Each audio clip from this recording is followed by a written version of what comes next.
Hi friends, നമ്മുടെ RS കില്ലാടിക്ക് എല്ലാവർക്കും സ്വാഗതം. നമ്മൾ കുറച്ച് ദിവസം കളിക്കാൻ കുറച്ച് ദിവസം ഈ ഫോണിലിടും, നിങ്ങൾ RS കില്ലാടിയിലിടും. പക്ഷേ സൽമാൻ അതിൻ്റെ ഞാൻ ചില ദിവസം കാണാറില്ല. അത് നമുക്ക് കുറച്ച് ഇതൊക്കെ ആയിട്ടാണ്, തിരക്കായിട്ടാണ്. അപ്പോൾ ഇന്നലെ ഞാൻ നിങ്ങളിതൊന്നും പോയില്ല, കാരണം എൻ്റെ കാലിൽ ചെറുതായിട്ട് പറ്റി വെച്ചു കാണിച്ചു.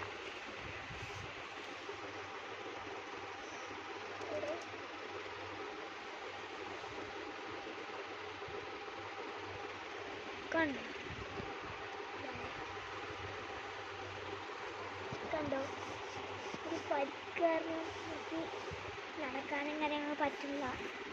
വേറെ 2-3 ദിവസം സിനിമയിൽ കാണില്ല. RS കില്ലാടിയിലാണ് കാണുന്നത്. ഞങ്ങൾക്ക് പുതിയ ഓടിയിട്ടുണ്ട്. ഒക്കെ പീപ്പിൾസ് ഓടി ഇവിടുന്ന് ഗൈസ് ആ ഒരു ബൈ ഗൈസ്. നിങ്ങളായിട്ട് ചെയ്യാൻ പറ്റും, സബ്സ്ക്രൈബ് ചെയ്യാൻ മറക്കരുത്. അത് നമ്മൾ PC കൊണ്ടുവന്നാൽ ഇവിടെ വെച്ചിട്ടാണ് ചെയ്ത്. അത് ആദ്യത്തെ നിങ്ങൾ കണ്ടു എനിക്ക് ഓൺലൈൻ്റെ അപ്പുറത്തെ TV ഉണ്ടാകും. ഞങ്ങൾ കാണാം. Okay bye.